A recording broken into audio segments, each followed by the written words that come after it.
quero falar com vocês sobre tomar atitude, tomar posição, sair do estado natural que você está, se movimentar no mundo espiritual. Eu acho que a palavra movimentação faz muito sentido para nós nos dias de hoje, nós que estamos vindo de uma pandemia, e muitos de nós também temos questões muito significativas no campo espiritual. Gostaria de convidar você a abrir a sua Bíblia no segundo livro dos Reis, no capítulo 7, no verso 3, segundo Reis, capítulo 7, verso 3, e nós vamos pensar um pouquinho sobre esse texto que é tão conhecido, a história dos sírios que invadem Samaria e causam uma fome de 7 anos ali, e vocês lembram muito bem a história do profeta Eliseu, e eu só quero tentar trazer um pouquinho a minha visão sobre tudo isso. Segundo Reis 7,3 está na tela aqui, a minha tradução é a Nova Almeida atualizada, é próxima da NVI. O texto diz: 4 homens leprosos estavam à entrada do portão da cidade. Eles disseram uns aos outros: para que vamos ficar aqui sentados até morrer? É uma indagação legítima de quem está com lepra, porque a lepra é uma doença que naquela época completamente incurável, e ao ponto de vista social ela era contida como uma maldição. Eles não podiam sequer viver em sociedade. O leproso era obrigado a viver fora da cidade. Então eles olharam a situação da cidade, já tinha 7 anos que aquela cidade estava sitiada pelos sírios, dentro da cidade não tinha comida, eles dependiam, eles careciam da ajuda das pessoas para poderem comer, porque os leprosos não podiam trabalhar, não podiam entrar na cidade, não tinham contato com a família, então eles eram mendigos, doentes, malditos, que necessitavam da carência do povo de trazer ali a caridade, de trazer algum tipo de alimento. Então eles olham para essa situação e eles indagam entre eles, numa conversa muito franca, olham um para o outro e percebem o estado que eles estão, e eles fazem essa pergunta. Eles problematizam a situação, que eu acho que é muito válido para você e para mim nos dias de hoje. Para que vamos ficar aqui sentados até morrer? Se decidirmos entrar na cidade, há fome na cidade, e morreremos lá. Se ficarmos sentados aqui, também morreremos. Então, vamos para o arraial dos sírios e nos entreguemos a eles. Vamos nos tornar escravos. Se nos deixarem viver, viveremos. Se nos matarem, apenas morreremos. Queridos, existem momentos nas nossas vidas que nós precisamos entender que um posicionamento é a única coisa que você precisa para mudar o estágio em que você está. E posicionamentos espirituais, não apenas posicionamentos sociais, ou familiares, ou empresariais. A história começa com a ida de um capitão, um herói de guerra chamado Naamã, para poder ser curado pelo profeta Eliseu. Essa história acontece mais ou menos assim: esse homem, ele tem uma lepra terrível, mas ele é um herói de guerra. Na Síria, o leproso não era tido como maldito, então ele poderia sim lutar no exército. No povo de Israel não, a lepra é maldição. Na Síria, os leprosos, eles eram mais aguerridos que os que eram sãos, porque eles sabiam que estavam condenados à morte. Então eles formaram um exército, dentro do exército arameu, numa divisão de leprosos, que eram os mais bravos na guerra, e Naamã era o comandante desse exército, dos mais bravos de guerra. Só que Naamã tinha essa doença, e dentro da sua casa, eles tinham tido uma escrava, que era do povo de Israel, que servia como serva dentro da casa de Naamã, e essa garota ouvia o choro de dor de Naamã, via com certeza a situação familiar. Provavelmente Naamã não tocava na esposa, nos filhos. Ele era herói de guerra para o lado de fora de casa, porque ele colocava uma armadura, mas dentro de casa ele não podia tocar em ninguém, senão ele passaria essa doença para os outros.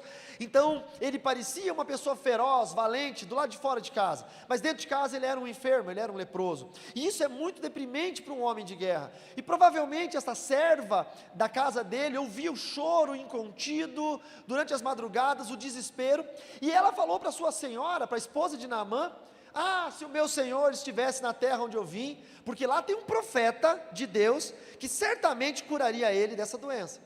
A mulher correu e contou para o marido, Naamã, correu e contou para o rei, e o rei deu um carregamento de presentes, para que ele fosse até Israel. Nesse carregamento tinha aproximadamente 340 quilos de prata. Tinha mais uma quantidade enorme de ouro. Tinham roupas festivais, presentes, para que ele pudesse chegar e convencer o rei de Israel a curar a doença de Naamã. Quando ele chegou à presença do rei, o rei rasgou as suas vestes, desesperado, pensando, isso deve ser uma armadilha da Síria para entrar e invadir Israel, porque como que eu vou curar um homem com lepra?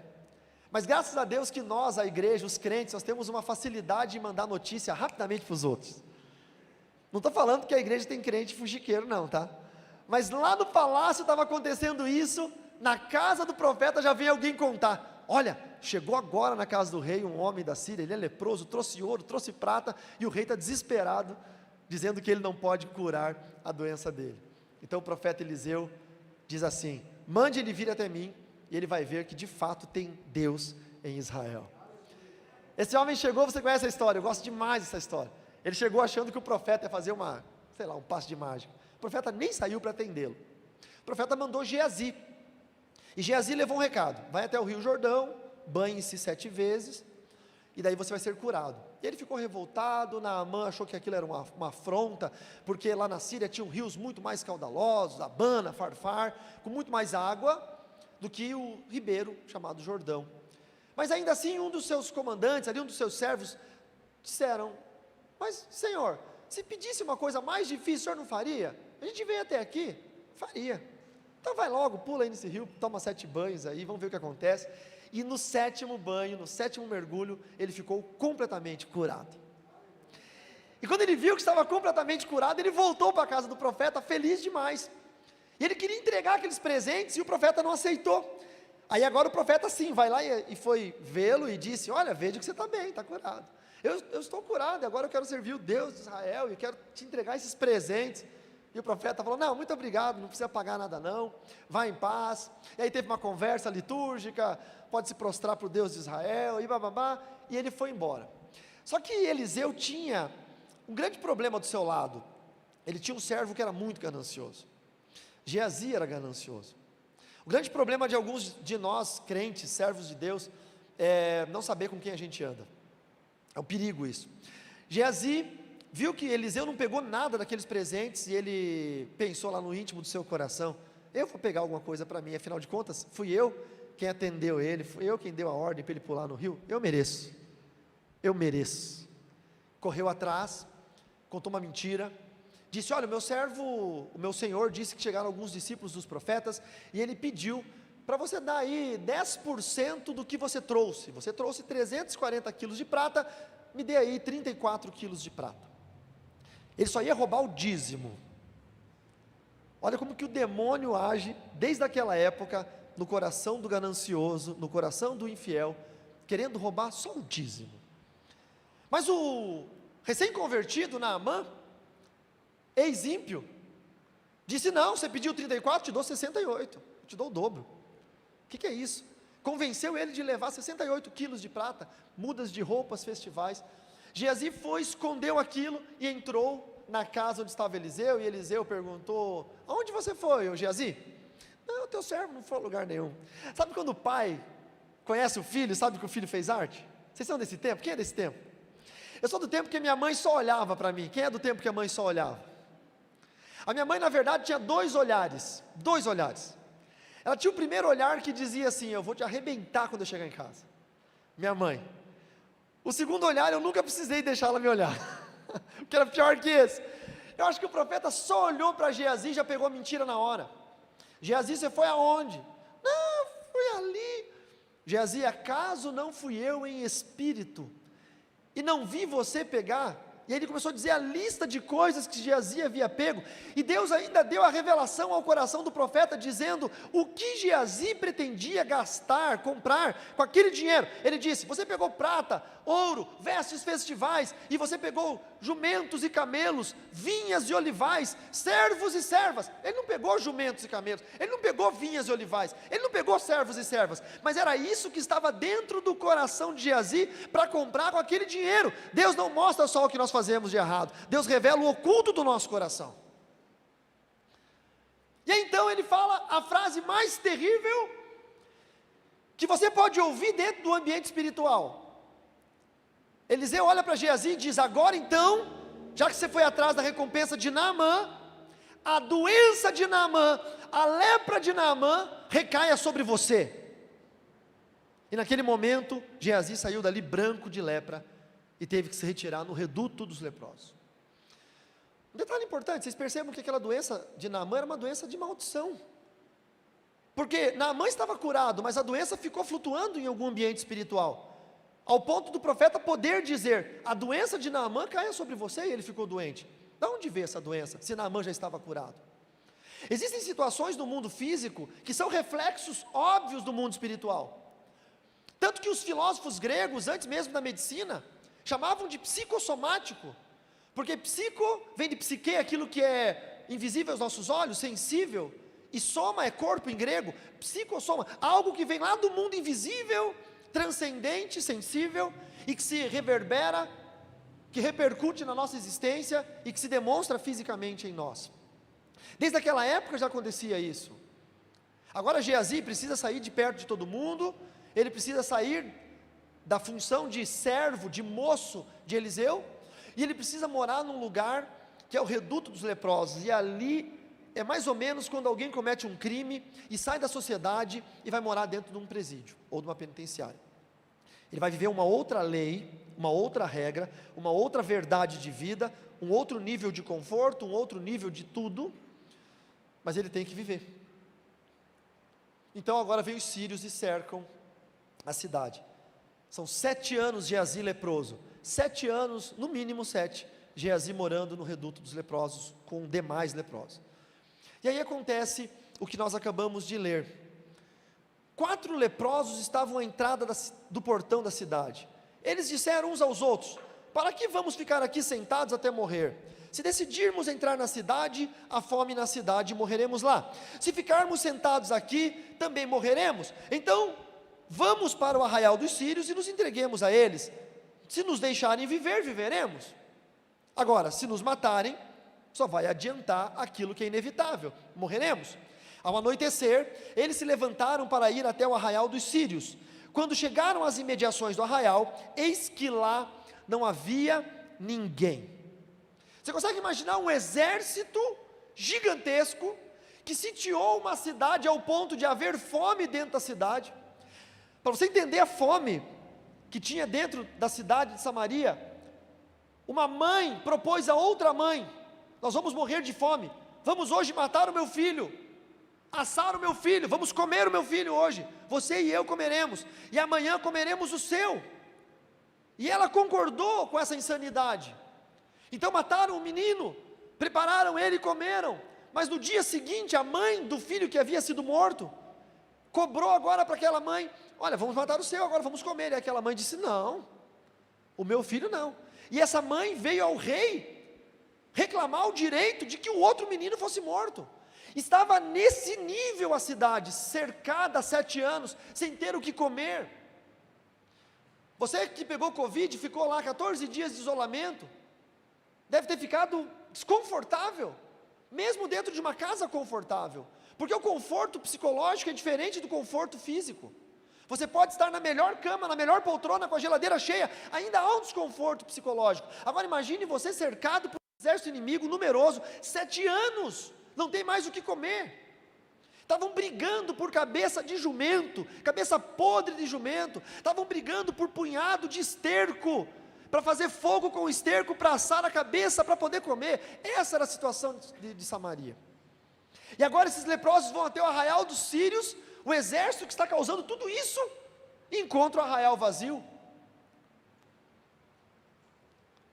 Não havia ninguém, porque o Senhor tinha feito com que no arraial dos sírios se ouvisse um ruído de carros de guerra, de cavalos, e o ruído de um grande exército, de maneira que uns disseram aos outros: eis que o rei de Israel contratou os reis dos heteus e os reis dos egípcios para virem contra nós. Por isso, ao anoitecer, eles se levantaram e fugiram, abandonando as suas tendas, os seus cavalos e os seus jumentos, e deixando o arraial como estava, fugiram para salvar a sua vida.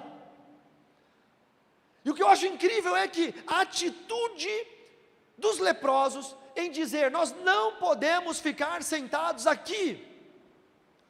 Ouvi ontem uma frase que mudou um caractere da minha racionalidade em relação às coisas espirituais. A frase foi dita pela minha esposa.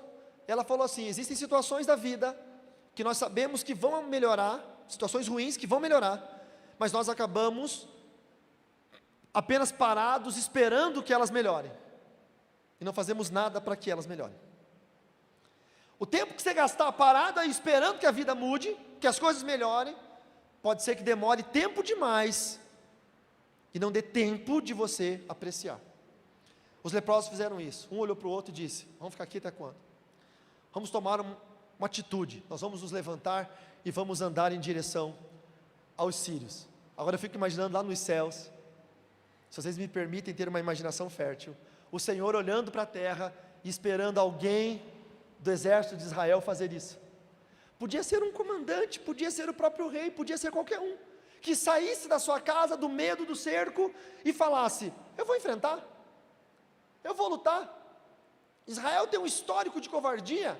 Vocês lembram da batalha de Davi e Golias? O que estava acontecendo? 40 dias escondido, o gigante ameaçando e o povo de Israel com medo, ameaçando e o povo de Israel com medo, ameaçando e o povo de Israel com medo. Tem um histórico de covardia, um povo covarde que não se coloca na batalha, mas precisou se levantar um leproso, depois outro, depois um terceiro, um quarto, 4 homens, trôpegos, moribundos, fragilizados, mas 4 que tomaram a decisão de se levantar do seu estado de inércia, do seu estado de quase morte, e fazer alguma coisa em direção à vitória, ou em direção à solução, ou quiçá em direção a uma batalha.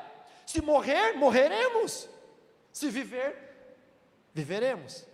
E quando eles se levantaram, eu imagino lá nos altos céus, o Senhor dizendo: ah, que bom que alguém levantou. Podia ser o rei, perdeu a chance de ter o nome dele escrito na história. Podia ser o comandante do exército, perdeu a chance de ser a maior batalha que ele iria vencer. Podia ser qualquer um dos cidadãos que estão presos dentro da cidade, mas foi aquele leproso que se levantou, e o outro, e o outro, e o outro. Então eu vou com eles. Não importa quem nós somos, não importa quem você é na igreja, na sua casa ou no reino, Deus usa quem se levanta e caminha para frente. Não importa se você é o menor, não importa se você é o mais pobre, não importa se você é o mais fraco, não importa se os seus dias estão contados nesta terra, Deus usa quem se coloca de pé e caminha em direção à vitória. Quando eles se levantaram, era o ruído de 8 pés, ou 4 pares de pés. Talvez alguém já não tivesse mais um pé, então podia ser, sei lá, em vez de 8, uns 7, uns cotocos, eu não sei. Aquele leproso vai apodrecendo, vai perdendo as coisas. Agora imaginem vocês, 4 pessoas doentes andando. Que barulho que faz isso? Já pararam para pensar? Isso aqui, ó. No máximo. Aí Deus fala: pera aí, vou mandar mais um anjo para ajudar. Vou mandar mais 2, 3. Vou mandar aqueles carros e cavalos de fogo que cercam Eliseu toda vez que ele precisa em volta da cidade. Eu vou mandar exércitos celestiais. E Deus começou a mandar, porque nós andamos sozinhos no mundo, mas no mundo espiritual nós andamos cercados por anjos. O anjo do Senhor cerca aquele que teme a Deus e os livra. Então a gente anda na rua pensando: ah, eu estou aqui, que perigo. Tem uma pastora do Rio de Janeiro, a pastora Antonieta Rosa, ela conta uma história incrível. Ela estava saindo do culto, indo a pé para casa, ela tinha que passar por um túnel. E quando ela entrou no túnel, no meio do túnel, ela viu que lá no final, na boca de saída do túnel, tinham 2 rapazes. E ela imaginou que eram 2 assaltantes. E ela com a Bíblia na mão, e ela pensou: se eu parar agora e voltar, eles correm e me assaltam. Ela é uma senhora de idade. Se eu continuar, eles me assaltam igual. E ela fez uma oração: Senhor, envia teus anjos, um exército de anjos aqui, eu vou passar, Senhor. E ela foi, agarrou a Bíblia dela, foi, passou pelos 2 rapazes e disse assim: boa noite. E os rapazes falaram: boa noite, boa noite. E os rapazes continuaram caçoando dela, dizendo: boa noite, boa noite, boa noite, boa noite, boa noite, boa noite, boa noite, boa noite, boa noite, boa noite, boa noite, boa noite, boa noite, boa noite, boa noite, boa noite, boa noite, boa noite. E ela ficou irritada demais. E ela parou: boa noite, boa noite, boa noite, parou para brigar com eles, dizer: oh, me respeite, eu sou uma senhora. Quando ela parou para olhar para eles, um olhou para o outro e disse: eu te falei, mané, esses crentes andam tudo em bando. Ela estava sozinha, mas eles viram um bando de crente passando ali. Só tinha 4 leprosos, mas o exército da Síria viu exércitos dos heteus, exércitos dos egípcios, um grande e numeroso exército. Eles ouviram ruído de guerra, de cavalos de guerra, de carros. Por quê? Porque quando você toma uma atitude em frente àquilo que você está lutando, Deus envia os seus exércitos para ir com você. Você pode aplaudir o Senhor por isso?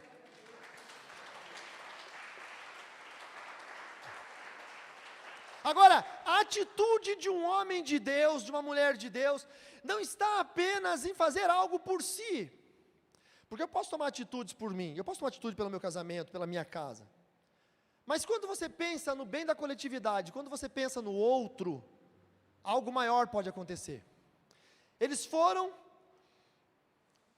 verso 8, assim quando aqueles leprosos chegaram às imediações do arraial, entraram numa tenda, comeram e beberam. Alguém já passou fome na vida? Fome. Não é fome, tipo assim, fez um jejum de 4 horas, e aí quase comeu a geladeira inteira. Falando fome assim, não tinha o que comer, estava passando prova financeira. Eu já passei fome. Minha mãe pegava comida do lixo para a gente comer. Eu já comi maçã podre do lixo, carne podre, passei fome na vida. Sabe o que é quando você passa fome? Você está 2, 3 dias sem comer, porque você não tem o que comer.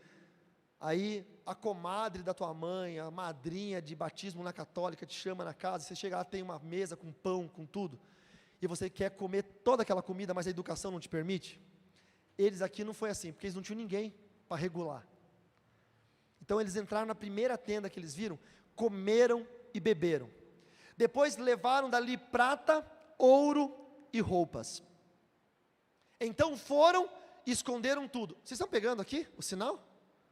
Eles comeram, porque eles estavam morrendo de fome, então, estamos vivos. Prata, ouro e roupas, e esconderam. Aqui, ativou um gatilho da memória emotiva de um desses 4 leprosos, que eu tenho certeza que vocês já sabem quem é. Mais de 7 anos que ele estava no reduto dos leprosos, mais de 7 anos comendo resto, mais de 7 anos tendo que saquear pessoas, mais de 7 anos fazendo aquilo que aqueles leprosos faziam. Mas agora, eles pegaram prata, ouro e roupas e esconderam tudo. Depois voltaram em outra tenda e dali também levaram o que havia e esconderam tudo. Então, um deles disse aos outros: não é certo o que nós estamos fazendo. Esse dia é um dia de boas novas. E nós nos calamos. Se esperarmos até a luz da manhã, seremos tidos por culpados. Vamos agora mesmo anunciar isso no palácio real. A tradução do hebraico, se você pegar a tradução contemporânea, que é um pouco mais antiga, ela diz assim: vamos anunciar isso para que coisa pior não nos sobrevenha. O que pode ser pior do que você ser um leproso condenado à morte? O que pode ser pior? Não temam aquele que pode matar o seu corpo. Antes, temam aquele que pode lançar tanto o seu corpo quanto a sua alma no inferno. Pior do que você ser condenado à morte, é você passar a eternidade inteira condenado. Eu tenho certeza que esse leproso que teve essa sacada na hora, era Geazi que estava nesse reduto. E por que eu tenho certeza disso? Porque quando pegaram prata, ouro e roupas e esconderam, foi exatamente o que ele fez, e ocasionou a lepra sobre ele, e fez com que ele estivesse no reduto dos leprosos. Foi exatamente a mesma coisa. Então eles foram e anunciaram, e o texto diz que eles foram e gritaram para os porteiros da cidade, que os sírios tinham ido embora, e que havia abundância e fartura de comida, e eles duvidaram, acharam que era uma armadilha, enfim, mandaram alguém até ali, e quando chegaram, de fato, estava tudo lá intocável, e a cidade abriu os portões, as pessoas foram, e começaram a comer e pegar as coisas, e assim eles saquearam os sírios, e foi uma grande vitória. E aí então, se eu mudar para o capítulo 8, no verso 1, eu gostaria que você lesse comigo, por gentileza. Aí em 2 Reis, se eu pular para o capítulo 8, verso 1, o texto começa dizendo uma previsão que Eliseu havia feito. Há um tempo atrás, Eliseu foi agraciado, abençoado por uma mulher rica. Essa mulher rica fez um quarto para ele, em cima da sua casa. Conhece essa história? E ele foi abençoado por essa mulher rica por muito tempo, e um dia ele perguntou a ela: o que você não tem que eu possa te abençoar? Ela disse: eu tenho tudo, meu marido é rico, nós temos uma boa posição, temos favor do governo e do exército, não precisamos de nada. E naquela época, Geazi falou para Eliseu: ela não tem filho. Então Eliseu liberou uma palavra e disse que daqui a um ano ela estaria segurando um filho nos braços, e de fato aquilo aconteceu. Só que passado um tempo, alguns anos, o menino já era grande, podia ir com o pai para o trabalho, ele teve uma doença, alguma coisa na cabeça, ele teve uma dor muito grande, o menino caiu e morreu. Eliseu foi, ressuscitou aquele menino, e avisou essa família que uma grande fome viria sobre a terra. Eliseu já sabia que essa fome de 7 anos viria. Então ele falou: vá peregrinar pelas terras dos filisteus, e quando você perceber que a fome acabou, você volta e fala com o rei, e pede de novo tudo aquilo que é teu, e o rei vai restituir. E agora acabou a fome, porque os leprosos avisaram a cidade, a fome havia acabado. Essa mulher ouviu e voltou para a cidade, para requerer do rei os seus bens. Olha o texto: Eliseu falou àquela mulher cujo filho ele havia restaurado a vida, dizendo: levante-se, saia daqui com os membros de sua casa, e fique peregrinando onde você puder peregrinar, porque o Senhor determinou que haverá uma fome neste país que irá durar 7 anos. A mulher se levantou e fez segundo a palavra do homem de Deus, saiu com os seus da sua casa e peregrinou durante 7 anos na terra dos filisteus. Ao final dos 7 anos, a mulher voltou da terra dos filisteus e foi falar com o rei, para reclamar sua casa e suas terras. Olha o verso 4. O rei estava falando com Geazi, servo do homem de Deus, dizendo: conte-me todas as grandes obras que Eliseu tem feito. Como que o rei estaria falando com Geazi, se Geazi era um leproso? Jamais um leproso entraria na cidade, muito menos um leproso entraria diante do rei no palácio. Perceba a atitude no mundo espiritual. A primeira atitude errada de Geazi: ganância. Ele só queria 10% daquilo que Naamã levou. Ele levou 340 quilos de prata, ele só pediu 34 quilos. Ele só queria 10% daquilo que era direito do profeta, não era direito dele, e o profeta havia recusado. Ele recebeu uma maldição espiritual, e a doença daquela maldição era a lepra, e ele ficou leproso por maldição. Ele penou por 7 anos essa maldição, até que então ele teve uma ideia: vamos fazer alguma coisa, vamos quebrar isso de alguma maneira. E ele tomou uma atitude, e essa atitude foi abençoada por Deus, e ele seguiu e conseguiu fazer com que a fome acabasse. Mas a hora que ele escondeu os bens dos sírios, ele teve a segunda atitude, para a coletividade. Ele disse: não é certo o que a gente faz, porque eu já fiz isso antes no passado, e eu estou leproso hoje. Talvez vocês estejam leprosos porque são doentes, mas eu sou um leproso porque eu sou amaldiçoado, e essa lepra está sobre mim justamente porque eu peguei prata, ouro, vestes e escondi, há quase uma década atrás. Eu não vou fazer isso de novo, eu não vou errar de novo para ter a mesma maldição. Esse erro eu não vou cometer. Eu vou até a cidade e vou avisar o rei. E quando ele fez isso, a maldição foi quebrada, e a lepra foi tirada da vida dele. O rei então chama Geazi para perto de si e diz: Geazi, me conte os fatos do profeta Eliseu, porque eu quero saber. E aí ele estava contando ao rei como Eliseu, verso 5, como Eliseu havia restaurado a vida de um morto, quando a mulher cujo filho havia restaurado a vida, chegou para reclamar a sua casa e suas terras. Então Geazi disse: ó rei meu senhor, esta é a mulher, e este é o filho dela, a quem Eliseu restaurou a vida. Queridos, não importa a situação que você está vivendo, e muito menos o tamanho que você tem diante de Deus. Você pode ser o menor. Talvez o tamanho que você tem diante da igreja, você pode ser o menor. Talvez na sua casa, você pode ser o menor. Talvez você está vivendo um quadro de maldição por coisas que você fez, porque nós pagamos por aquilo que fazemos. A palavra de Deus diz que tudo que nós plantamos, inevitavelmente nós colhemos.